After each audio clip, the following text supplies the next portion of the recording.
Y hoy día, como decía Mache, domingo de Ramos, estando una semana de recordar la Semana Santa, me ha tocado, tengo el privilegio de poder predicar una vez más la palabra del Señor. Y para eso quisiera, por favor, que previamente podamos orar. Padre amado, te damos gracias, Señor Todopoderoso, por tu infinito amor, tu misericordia, Señor. Te damos gracias porque una vez más estamos reunidos en tu nombre, Señor, para recordar de las maravillas, Señor, de tu amor, de tu fidelidad. Te pedimos, Señor, que esta mañana puedas abrir nuestras mentes, nuestros corazones, nuestro entendimiento, Señor. Que puedas utilizar, Señor, a este hombre, Señor, imperfecto, pecador, redimido en Cristo, para que pueda transmitir tu mensaje. Te damos gracias una vez más, Señor, y te pedimos que lo que vamos a escuchar el día de hoy de tu palabra, podamos ponerlo por obra todos los días de nuestra vida. Te pedimos esto en el nombre de Cristo Jesús. Amén. Muy bien, hermanos, quisiera comenzar la prédica de esta mañana, haciéndoles la siguiente pregunta. ¿Cuál creen que fue el día más importante en la historia de la humanidad? Saben, muchas personas piensan que el día más importante en la historia de la humanidad fue cuando sucedió el cese de hostilidades bélicas, producto de la Segunda Guerra Mundial. Otras personas creen que el evento más importante en la historia de la humanidad fue cuando sucedió la Revolución Francesa o la Revolución Industrial. Otras personas creen que el día más importante en la historia de la humanidad fue cuando el hombre llegó a la luna. Y tal vez si le preguntamos a un argentino muy fanático del fútbol cuándo fue el día más importante, tal vez nos pueda decir que fue cuando Argentina ganó la Copa del Mundo. Sin embargo, amados hermanos, estamos a una semana de celebrar la Semana Santa y de recordar el verdadero momento más importante de toda la humanidad, cuando Jesús entregó su vida para salvarnos. Sin embargo, el mundo solamente ve esta fecha como algo religioso. Estas fechas, el sacrificio de Jesús en la cruz, solamente ven la oportunidad para no comer carne como algo religioso. Otras personas distorsionan el significado de la Pascua y celebran la misma solamente comprando o escondiendo huevos de chocolate. Y con esto no quiero decir que comprar o comer huevitos de chocolate esté mal, pero es necesario que nosotros dejemos de ignorar el sacrificio de Jesús en la cruz, pues este no solamente fue algo maravilloso, sino necesario. Y es muy triste, pues este evento tan importante, el más importante en la historia de la humanidad y de la creación en general, no solamente es distorsionado o no apreciado en su magnitud por solamente las personas no creyentes, sino que también muchas veces este evento de la cruz de Cristo no es apreciado en su verdadera dimensión por cristianos, por creyentes. Muchos cristianos anhelan el paraíso, enfocan sus mentes en las calles de oro, en los ríos de cristal, pero olvidan que todo eso solamente es posible por el sacrificio de Jesús en la cruz. Y a veces tendemos a no dar tanta importancia a ese hecho, ni a ver la necesidad de que Jesús tenía que pasar por semejante sacrificio. Es por eso que esta mañana, con la guía de Dios y a través de su palabra, vamos a ver la importancia de ese sacrificio de Jesús en la cruz. Y para eso vamos a respondernos a la siguiente pregunta. ¿Qué implica el sacrificio de Jesús en la cruz? ¿Qué implica el sacrificio de Jesús en la cruz? Y para eso vamos a estudiar el Evangelio según Lucas desde el capítulo 24. El Evangelio según Lucas, capítulo 24, los versículos 13 al 35. Quisiera que me acompañen y Mache va a poner los versículos en pantalla. Dice así la palabra de Dios. Y he aquí, dos de ellos iban el camino a una aldea llamada Emaús, que estaba a 60 estadios de Jerusalén, e iban hablando entre sí de todas aquellas cosas que habían acontecido. Y sucedió que mientras hablaban y discutían entre sí, Jesús mismo se acercó y caminaba con ellos. Mas los ojos de ellos estaban velados para que no lo conociesen. Les dijo: ¿qué pláticas son estas que tenéis entre vosotros mientras camináis, y por qué estáis tristes? Respondiendo uno de ellos, que se llamaba Cleofas, le dijo: ¿eres tú el único forastero en Jerusalén que no ha sabido de las cosas que en ella han acontecido en estos días? Entonces él les dijo: ¿qué cosas? Y ellos le respondieron: de Jesús Nazareno, que fue varón profeta, poderoso en obra y en palabra delante de Dios y de todo el pueblo, y cómo le entregaron los principales sacerdotes y nuestros gobernantes a sentencia de muerte y le crucificaron. Pero nosotros esperábamos que Él era el que había de redimir a Israel. Y ahora, además de todo esto, ya es el tercer día que esto ha acontecido. Aunque también nos han asombrado unas mujeres de entre nosotros, las que antes del día fueron al sepulcro, y como no hallaron su cuerpo, vinieron diciendo que también habían visto visión de ángeles, quienes dijeron que Él vive. Y fueron algunos de los nuestros al sepulcro, y hallaron así como las mujeres habían dicho, pero a Él no le vieron. Entonces Él les dijo: «Oh insensatos y tardos de corazón para creer todo lo que los profetas han dicho. ¿No era necesario que el Cristo padeciera estas cosas y que entrara en su gloria?» Y comenzando desde Moisés y siguiendo por todos los profetas, les declaraba en todas las escrituras lo que de Él decían. Llegaron a la aldea donde iban, y Él hizo como que iba más lejos, mas ellos le obligaron a quedarle diciendo: «Quédate con nosotros, porque se hace tarde y el día ya ha declinado». Entró pues a quedarse con ellos, y aconteció que estando sentado con ellos a la mesa, tomó el pan y lo bendijo, lo partió y les dio. Entonces les fueron abiertos los ojos y reconocieron, mas Él se desapareció de su vista. Y se decían el uno a otro: ¿no ardía nuestro corazón en nosotros mientras nos hablaba en el camino y cuando nos abría las Escrituras? Y levantándose en la misma hora, volvieron a Jerusalén y hallaron a los 11 reunidos y a los que estaban con ellos, que decían: «Ha resucitado el Señor verdaderamente y ha aparecido a Simón». Entonces ellos contaban las cosas que les habían acontecido en el camino y cómo le habían reconocido al partir el pan. Amados hermanos, esta es una historia muy hermosa y que va a ayudarnos a responder la siguiente pregunta: ¿qué implica el sacrificio de Jesús en la cruz? Y vamos a ver a través de 2 puntos esta pregunta, vamos a responderla. ¿Qué implica el sacrificio de Jesús en la cruz? Punto número 1, el cumplimiento de las promesas de Dios. Y punto número 2, una respuesta de fe ante tal sacrificio. Entonces vamos a comenzar con el primer punto. ¿Qué implica el sacrificio de Jesús en la cruz? El cumplimiento de las promesas de Dios. Eso lo vamos a ver de los versículos 13 al 27. Y el contexto de este pasaje bíblico se encuentra posterior a la crucifixión y resurrección de Jesús, donde dice que las mujeres, quienes fueron las primeras en ir al sepulcro, se percatan que ya no está el cuerpo de Jesús y tienen un encuentro con unos ángeles que les cuestionan el buscar a los muertos al que vive, recordándoles que el propio Jesús les dijo anteriormente que era necesario que el Hijo del Hombre sea entregado en manos de hombres pecadores, que sea crucificado y que resucite al tercer día. Posteriormente a este evento, las mujeres corren al encuentro de los discípulos que se encontraban reunidos a darles esa información.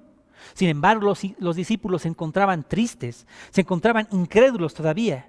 Y es ahí donde comienza nuestro relato, cuando vemos a 2 hombres que se dirigían de Jerusalén a una aldea llamada Emaús, que se encontraba aproximadamente a unos 11 kilómetros desde Jerusalén. Y comenzaban a hablar entre ellos todo lo que había ocurrido. De repente dice el texto que se presenta ante ellos Jesús resucitado, pero ellos por un acto milagroso no pueden reconocerlo.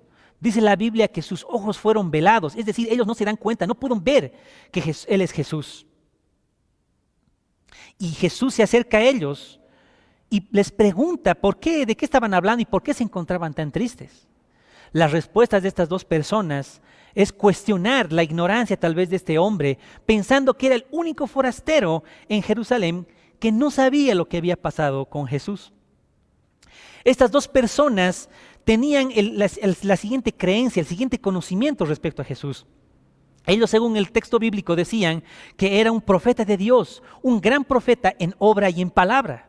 Es decir, ellos seguramente habían presenciado muchas de las enseñanzas de Jesús y muy seguramente habían sido testigos de muchos de los milagros que había hecho. Además, estas personas decían que tenían la esperanza de que Él era quien iba a redimir Israel.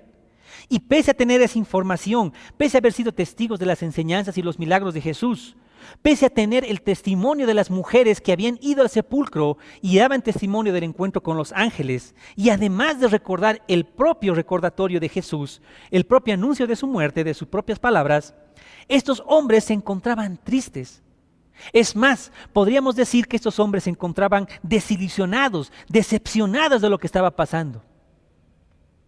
La respuesta de Jesús no se hizo esperar. Les llamó la atención severamente, llamándolos insensatos, tardos de corazón para creer todo lo que los profetas habían dicho, aclarando que estos habían señalado que era necesario que el Cristo padezca todas esas cosas, y acto seguido dice la Escritura que Jesús les comienza a manifestar todo desde Moisés hasta los profetas, a través de toda la Escritura, la cual hablaba de que era necesario de que el Cristo padezca todo lo que padeció Cristo en la cruz. Y eso es justamente lo que vamos a ver en este primer punto, pues el sacrificio de Jesús en la cruz implica el cumplimiento de las promesas de Dios realizadas en el Antiguo Testamento.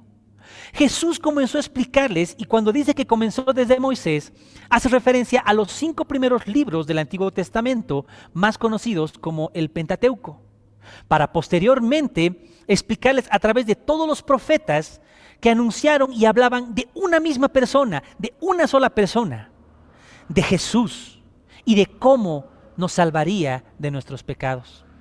Saben, alguna vez me han preguntado si podía resumir o podía explicar de qué trata la Biblia. Y alguien dijo que la Biblia trata de las acciones misericordiosas de Dios para anular los efectos del pecado del hombre a través de su Hijo Jesucristo.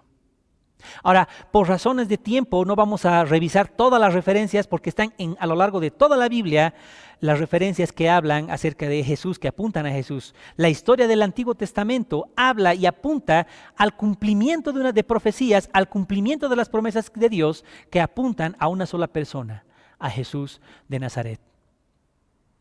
Pero ahora quisiera ver los eventos más importantes a lo largo del Antiguo Testamento. En primer lugar, quisiera que recordemos que producto del pecado del hombre en el Edén, el producto del pecado de Adán y Eva, toda la humanidad se vio afectada y se vio incapacitada de salvarse por sí misma. Recordemos que en Génesis 3, cuando Adán y Eva desobedecen y pecan contra Dios, ellos ven la vergüenza de su desnudez. Es decir, que ellos se dan cuenta de que habían pecado, se dan cuenta de que son pecadores y buscan tristemente por sus propios medios dar solución a ese pecado. Lo que hacen ellos es coser hojas de higuera para, entre comillas, tapar su pecado. Lo que en realidad ellos que estaban haciendo es pretender engañar a Dios. Ellos pretendían, cosiendo esas hojas de higuera, tapando la vergüenza de su desnudez, tapando la vergüenza de su pecado, ellos pretendían que Dios no se iba a dar cuenta. Saben, recuerdo que cuando era niño, con mi hermano éramos muy traviesos y muchas veces hemos roto vidrios de la casa, pero recuerdo en especial una ocasión en la cual rompimos el vidrio de la ventana del cuarto de mi abuelo. Y nosotros recogimos los pedazos, los que pudimos obviamente, y lo colamos con Durex. En nuestra ingenuidad pensamos que nuestros papás no se iban a dar cuenta de lo ocurrido. Obviamente esto no ha sucedido. Al igual con Adán y Eva, que pretendían que Dios no podía darse cuenta. Y al verse imposibilitados de dar solución al pecado y a sus consecuencias, porque el pecado trajo consecuencias de muerte, trajo consecuencias de esclavitud hacia el pecado, y además sus relaciones con el resto de la creación fueron afectadas. Es por eso que Dios toma la iniciativa de salvación y les anuncia un plan de salvación. Dios toma la iniciativa, Dios se deshace, les quita esos remedios de ropa, de taparrabos que se habían hecho con hojas de higuera, porque eso no tapaba su pecado, eso no daba solución a su pecado. Dios pone en marcha el plan de salvación, el cual consistía en el descendiente de la mujer que pisaría la cabeza de la serpiente, del tentador, del diablo, es decir, la derrotaría. Y así comenzaba a desarrollarse y a revelarse ese plan de salvación. Un descendiente de la mujer vendría a liberar a la humanidad de las consecuencias de su rebelión y derrotaría al maligno. Peter Jensen y Mark Thompson dicen al respecto: cuando leemos el Antiguo Testamento teniendo en mente esta promesa, cada nueva figura salvadora se convierte potencialmente en la esperada simiente de la mujer. Sin embargo, dice, en cada caso, Noé, Abraham, Isaac, Jacob, Moisés, Josué, jueces, David, Salomón, etc., la historia que se desarrolla deja en claro que la promesa en medio de la maldición solo será efectiva en el futuro. Es decir, a través de la historia de la Biblia, vemos cómo Dios va revelando progresivamente cómo operaría esta salvación prometida y quién sería este descendiente de la mujer prometido que trataría con el problema de nuestro pecado. Por eso es que vemos más adelante en Génesis cómo Dios, comenzando este plan de salvación, revelando este plan de salvación, llama a Abraham para hacer de él una gran nación. Y de esa gran nación tenía que venir esa persona, ese descendiente prometido de la mujer que daría solución al problema del pecado. Pero es necesario que además de saber quién sería esa persona, además nos da más información respecto a algo muy importante. Es importante saber no solamente quién va a ser esa persona, sino qué es lo que va a hacer, qué es lo que tendría que hacer esa persona para salvarnos. Por eso cuando cuando Dios llama a Abraham y le ordena que lleve a Isaac, a su único hijo, de quien se refirió que en él sería llamada descendencia, de quien se refirió de que esa persona que iba a salvar a la humanidad, ese descendiente de la mujer, vendría de Isaac, lo llama a que lo dé en sacrificio. Y ahí es donde Dios nos va a proporcionar muchas más pautas, mucha más información de su plan de salvación. No solamente nos va a decir que una persona un descendiente prometido de la mujer y de la nueva nación que va a formar aparte de Abraham, va a ser el Salvador. Nos va a dar un concepto muy importante y esto es el concepto del sustituto. Ese concepto de sustituto que lo va a introducir cuando Abraham está a punto de dar en sacrificio a Isaac, pero Dios lo detiene y Dios provee de un sacrificio sustituto, provee de un carnerito para que en lugar de Isaac sea ese sacrificio, ese carnerito inocente el que muera. Es por eso que Abraham, una vez que da en sacrificio ese carnerito en sustituto de su hijo Isaac, puede llamar ese lugar Jehová Jireh, es decir, Jehová provee. Es lo que va a hacer Jehová en su plan de salvación. Va a proveer de un sustituto. Pero este concepto de sustituto es mucho más explicado en el Cordero de la Pascua, en Éxodo, en el libro de Éxodo. Cuando Dios rescata y redime a su pueblo de la esclavitud de Egipto, lo hace con un costo significativo. Pues Dios muestra su poder sobre las personas que se oponen a su voluntad y manda 10 plagas que destruyen golpe a golpe a los falsos dioses de Egipto. Destruye a dioses falsos de Egipto como el Nilo, como el sol, como el ganado, etc. Dando paso a la última de las plagas, que es la muerte de todos los primogénitos, incluyendo al hijo del faraón. Esta última plaga solo puede ser superada por los hebreos a través de la iniciativa y las instrucciones que Dios les da para que en vez de ellos un sustituto muera en su lugar. Dios les da instrucciones para que busquen un corderito sin mancha y lo puedan sacrificar y que pinten los dinteles de sus puertas con la sangre de ese cordero inocente. ¿Para qué? Para que cuando pase el destructor, para que cuando pase el ángel de la muerte, vea que ya ha sucedido ahí un sacrificio. Es decir, pase de largo, porque eso es lo que significa la Pascua. Pascua significa pasar de largo, significa que la muerte ha pasado de largo por las casas de los hebreos. Esa sangre en los dinteles de sus puertas daba testimonio de que ya había ocurrido allí un sacrificio. Ya había ocurrido ahí la muerte de un inocente. Esa sangre daba testimonio de que los ocupantes de esas casas habían puesto su confianza en las palabras de Dios. Y ese hecho constituye claramente un importante antecedente acerca de lo que sería siglos más tarde la cruz con Cristo. De hecho, en la última cena que tiene Jesús con sus discípulos, están celebrando esa festividad, están celebrando la Pascua, están recordando ese evento en el cual Dios pasa de largo la muerte a través de ese sacrificio sustitutivo de ese cordero inocente. Sin embargo, en esta última cena, en esta última celebración de Pascua, Jesús le da una nueva interpretación en los términos de su propia muerte. Jesús se convertiría en ese cordero inmolado que permitiría salvarnos de la muerte.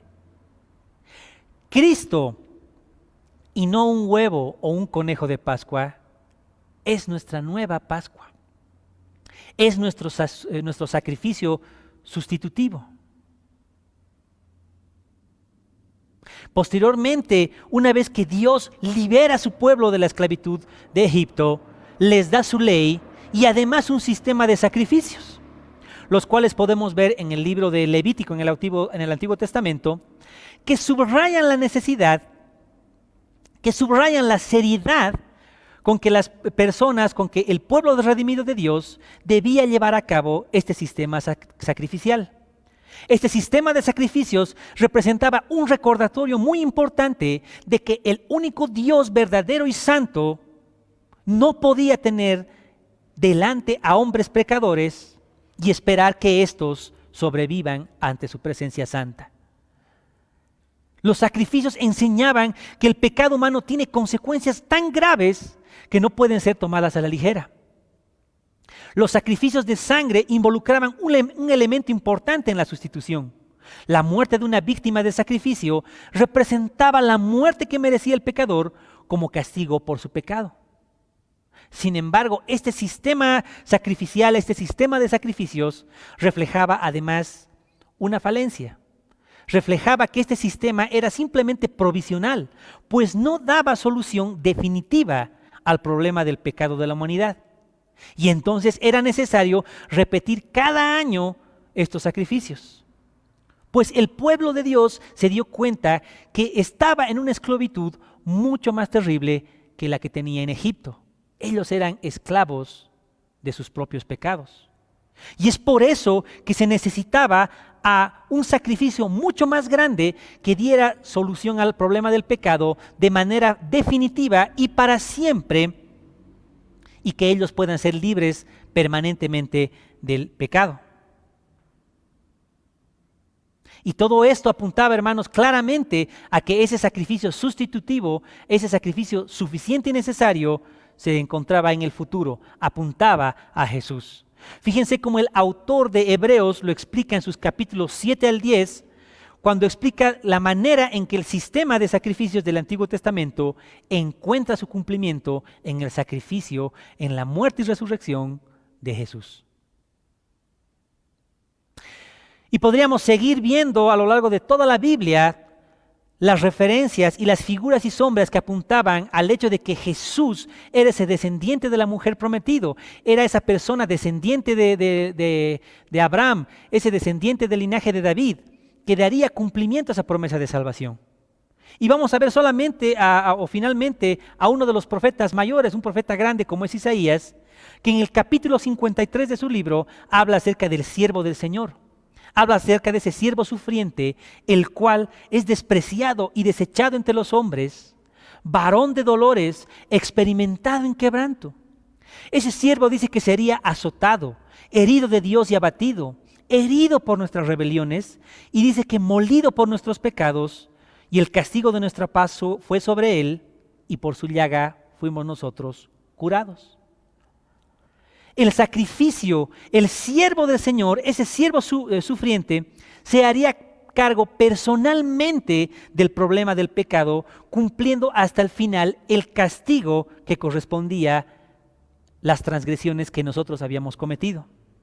Era un sustituto que podía dar fin, que podía cumplir de una manera perpetua, definitiva, una sola vez y para siempre el problema del pecado que nosotros teníamos.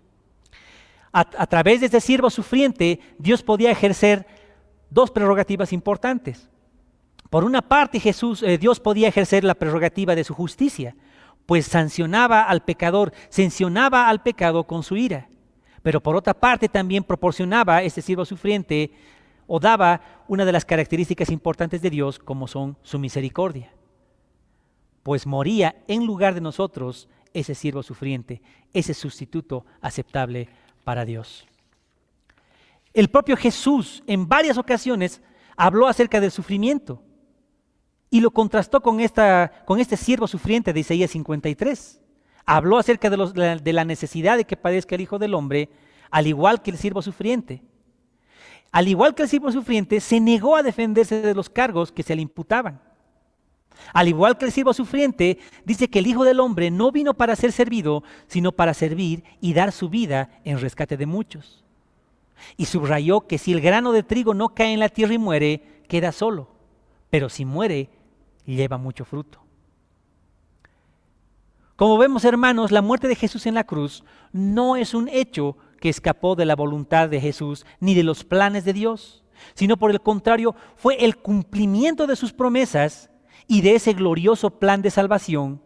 Ese descendiente de la mujer, ese descendiente de Abraham, ese descendiente del linaje de David, ese siervo sufriente que se convirtió en nuestra Pascua y en el sacrificio perfecto una sola vez y para siempre, fue el resultado de la providencia de Dios. Y por eso Juan el Bautista, esa voz que clamaba en el desierto, gritando y llamando al arrepentimiento, cuando ve a Jesús, puede clamar y puede decir: he aquí el Cordero de Dios que quita el pecado del mundo. Como vemos, existía la imperiosa necesidad de que Jesús muera en la cruz. Eso era necesario para el cumplimiento de las promesas, de los planes de salvación de Dios en el Antiguo Testamento. Era necesario para consumar ese plan de salvación. Pero lamentablemente sus discípulos no lo entendían.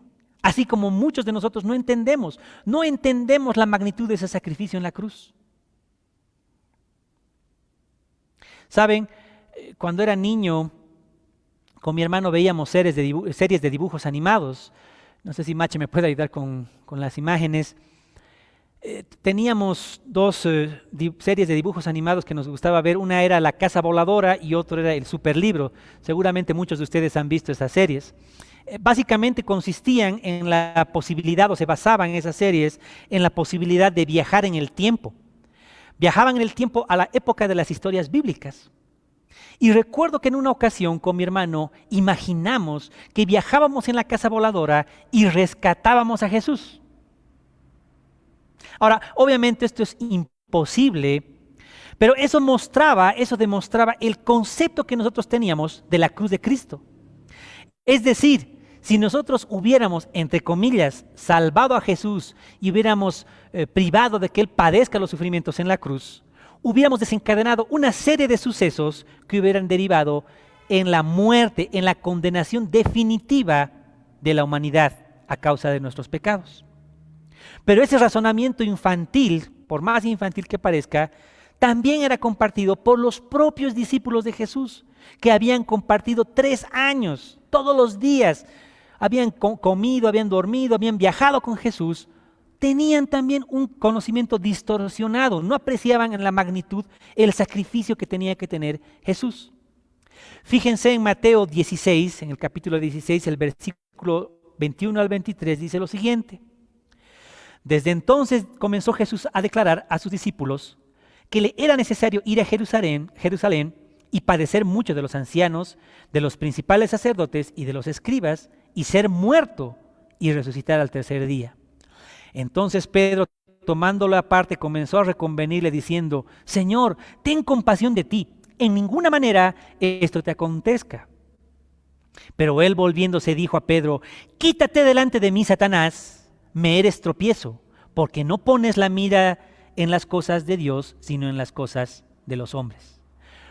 Como vemos, hermanos, el propio Pedro en ese momento no entendía la importancia del sacrificio de Jesús en la cruz. Así como tú y yo en algún momento no hemos entendido, no hemos valorado ese sacrificio. Pero ahora ya sabemos la importancia y la necesidad que tenía Jesús de pasar por la cruz. Era necesario que alguien pague por nuestros pecados. Era necesario que alguien cargue la ira de Dios como un sustituto aceptable. Pero además del cumplimiento de las promesas de Dios en el Antiguo Testamento, el sacrificio de Jesús en la cruz implica una respuesta adecuada a dicho sacrificio. Y ese es justamente el segundo punto de esta prédica. ¿Qué implica el sacrificio de Jesús en la cruz? Hemos visto que es el cumplimiento de las promesas de Dios realizadas en el Antiguo Testamento, pero además implica una respuesta de fe ante tal sacrificio. Quisiera por favor que volvamos a leer los versículos 28 al 35 de Lucas 24, que dice lo siguiente. Llegaron a la aldea donde iban y él hizo como que iba más lejos, mas ellos le obligaron a quedarse diciendo, quédate con nosotros porque se hace tarde y el día ya ha declinado. Entró pues a quedarse con ellos y aconteció que estando sentado con ellos a la mesa, tomó el pan y lo bendijo, lo partió y les dio. Entonces les fueron abiertos los ojos y le reconocieron, mas él desapareció de su vista. Y se decían el uno al otro, ¿no ardía nuestro corazón en nosotros mientras nos hablaba en el camino y cuando nos abría las Escrituras? Levantándose en la misma hora, volvieron a Jerusalén y llevaron a los 11 reunidos y a los que estaban con ellos, que decían, ha resucitado el Señor verdaderamente y ha aparecido a Simón. Entonces ellos contaban las cosas que les habían acontecido en el camino y cómo le habían reconocido al partir el pan. Hermanos, la respuesta adecuada al entender el sacrificio de Jesús en la cruz debe ser a través de la fe, del arrepentimiento. No basta con tener un mero conocimiento intelectual. Debe haber una verdadera transformación en nuestras vidas. Dejar de lado la incredulidad, la tristeza y recordar que era necesario que Cristo padeciera por las aflicciones de la cruz. Era necesario para que nosotros podamos verdaderamente ser redimidos, es decir, rescatados y perdonados de nuestros pecados. En el pasaje bíblico que hemos visto, estos hombres de los cuales sabemos que uno se llamaba Cleofas, dice que después de escuchar a Jesús explicarles a través de todas las escrituras, desde los libros escritos por Moisés, es decir, desde el Génesis a Deuteronomio, y pasando por todos los profetas, caminan esos 11 kilómetros y se dan cuenta que toda la palabra de Dios hace referencia y apunta a Jesús como el Cristo, como el Mesías que tenía que sufrir para que pueda redimir a su pueblo, para que pueda rescatar a su pueblo de la esclavitud más grande que de Egipto, de esa esclavitud del pecado. Jesús les demostró la necesidad de que la cruz era el medio por el cual Dios rescataría a su pueblo. Y lo haría a través de un precio muy alto, a través de la vida de su propio Hijo. Ahora, estos hombres están tan agradecidos con este forastero de haberles explicado, imagínense, les explica a lo largo de toda la Biblia, a lo largo de todo el Antiguo Testamento, todos los profetas les explica el cumplimiento del plan de salvación de Dios en la figura de Jesús. Están tan agradecidos con Jesús, bueno, en ese momento no los reconocían, pero están tan agradecidos que deciden invitarlo a cenar y a que se quede con ellos en su casa. Sin embargo, cuando Jesús está orando por los alimentos, dice que los ojos de ellos son abiertos y reconocen claramente que es Jesús. Pero esto sucede después de que puedan experimentar 3 sucesos importantes. El primer suceso para que ellos puedan abrir sus ojos y ver a Jesús, es que previamente escuchan la palabra de Dios, escuchan las Escrituras camino de Emaús, esos 11 kilómetros. La segunda cosa que experimentan es que el forastero, hasta ese entonces desconocido, da gracias por los alimentos y ora a Dios tal como lo hacía Jesús. Saben, muy probablemente Cleofas y su compañero fueron testigos de ese milagro en la alimentación de los 5,000. Cuando Jesús oró de una manera similar, bendijo esos panes y esos pescados y fueron testigos de esa multiplicación donde dio de comer a más de 5,000 personas. Finalmente, después de escuchar la palabra de Dios y orar a Dios, sus ojos fueron descubiertos y pudieron ver que era Jesús el que estaba con ellos. Esos 3 elementos permitieron cambiar su estado de desilusión, de tristeza, de incredulidad, y pasó a ser de esperanza, de alegría y de fe. Pues el texto bíblico señala que posteriormente a esto Jesús dice que desaparece, es otro acto milagroso, desaparece de su vista y dice que en aquella misma hora, es decir, inmediatamente volvieron a Jerusalén. Es decir, ni bien llegan, vuelven a salir y vuelven a caminar esos 11 kilómetros hacia Jerusalén. Pero esta vez ya no van desilusionados, esta vez ya no caminan esos 11 kilómetros tristes, sino que están gozosos. Y estando ahí dice que junto a los discípulos se enteraron de que también había aparecido Jesús resucitado a Cristo y también dieron testimonio de la importancia a ellos del sacrificio, pues les cuentan también lo que Jesús les había explicado camino a Emaús.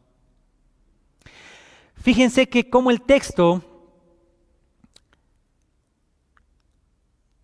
habla de un cambio y de una respuesta al entender las Escrituras. Al principio dice que están tristes estas personas y desilusionados, pero después de que escuchan la palabra de Dios, después de que entienden la palabra de Dios, después de que oran a Dios, el versículo 32 dice lo siguiente: y se decían el uno al otro, ¿no ardía nuestro corazón en nosotros mientras nos hablaba en el camino y cuando nos abría las Escrituras? Es decir, tienen una respuesta de fe. Vuelven gozosos a Jerusalén, como hemos dicho.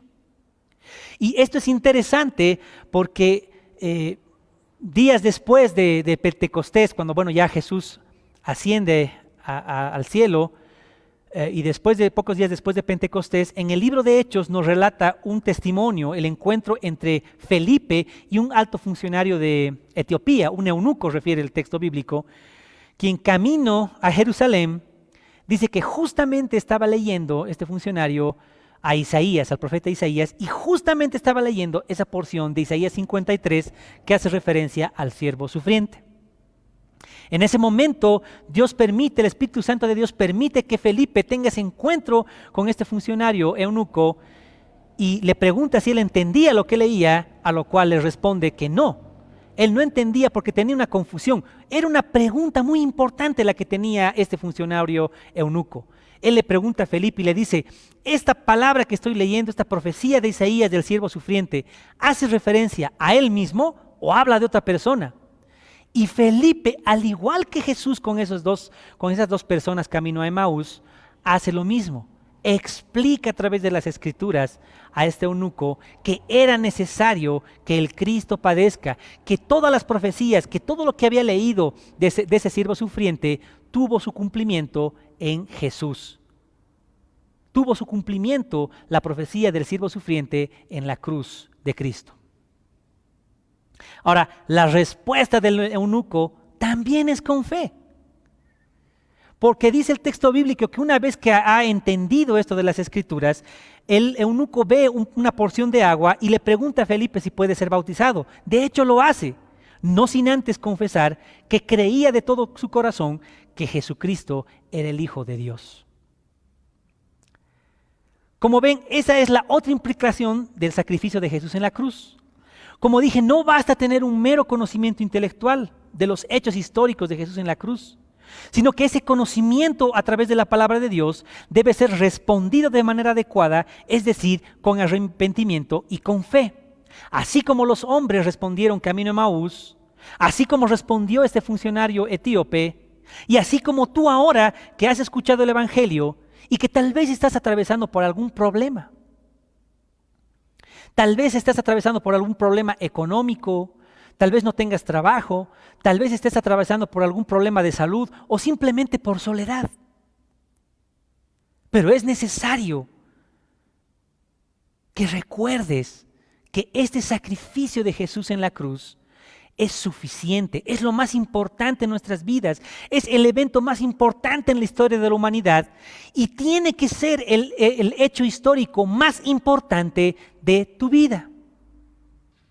Es más importante el que Jesús haya resucitado en la cruz que el hecho de que ahora no tengas trabajo o de que estés atravesando por un problema de salud.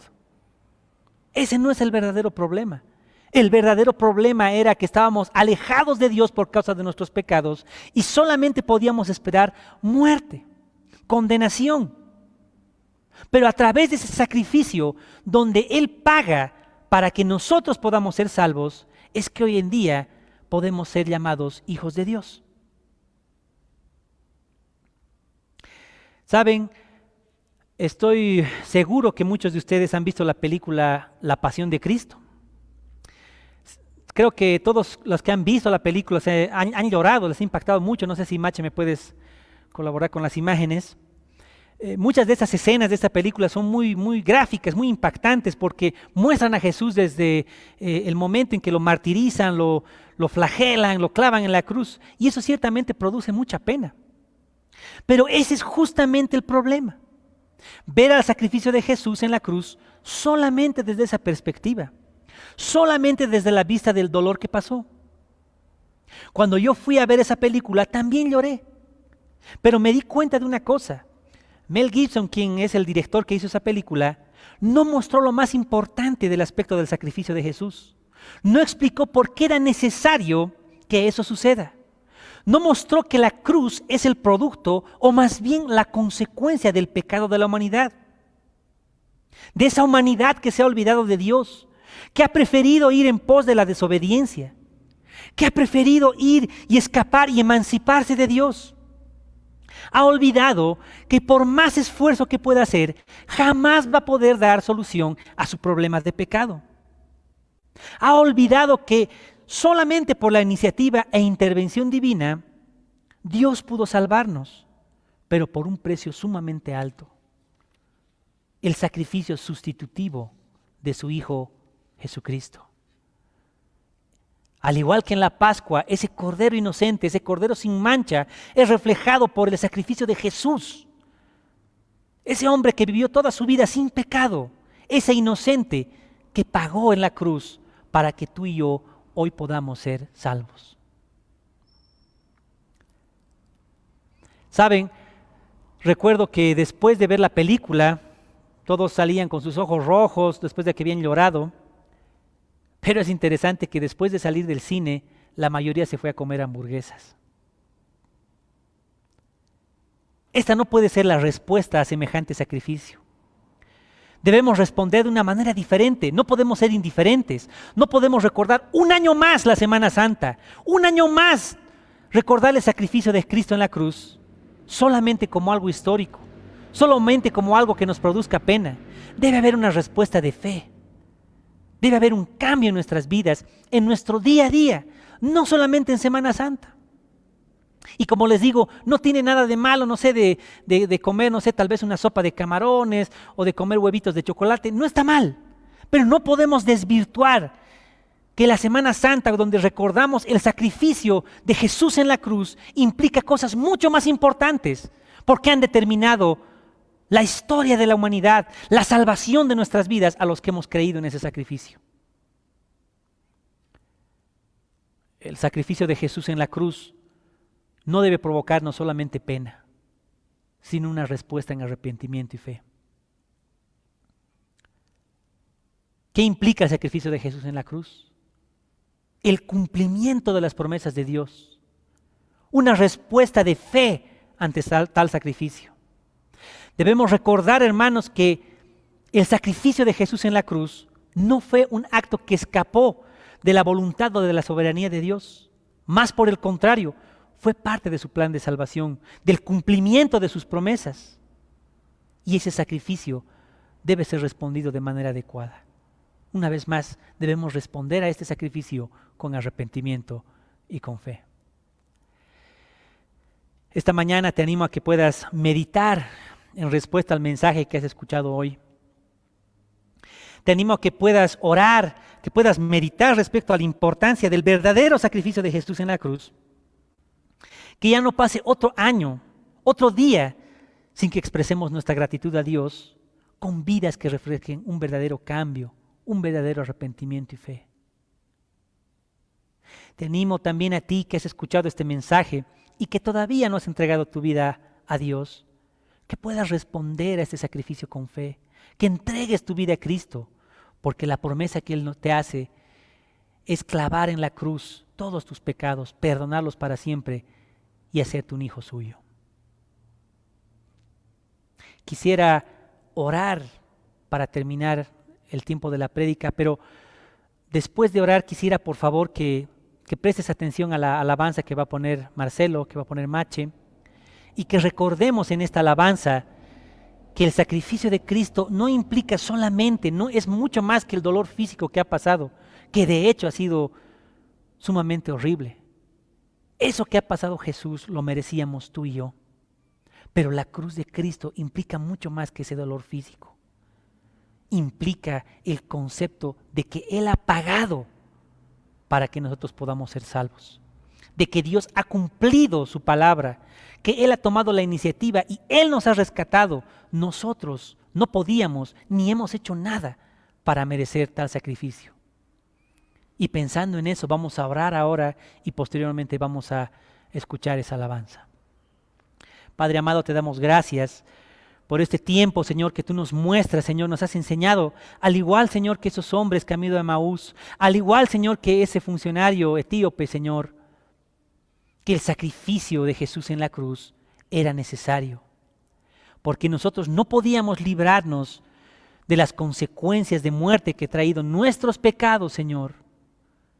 Y por eso te damos gracias, porque recordamos, Señor, este día y todos los días, Señor, que si estamos vivos es gracias al sacrificio de Jesús. Si podemos llamarnos tus hijos, es gracias al sacrificio de Jesús en la cruz. Te damos gracias y te pedimos, Señor, que nuestras vidas puedan responder todos los días, reflejando el amor y el agradecimiento a ese sacrificio con vidas de arrepentimiento y viviendo en la fe de Jesucristo. Te pedimos esto en el nombre de Cristo Jesús. Amén.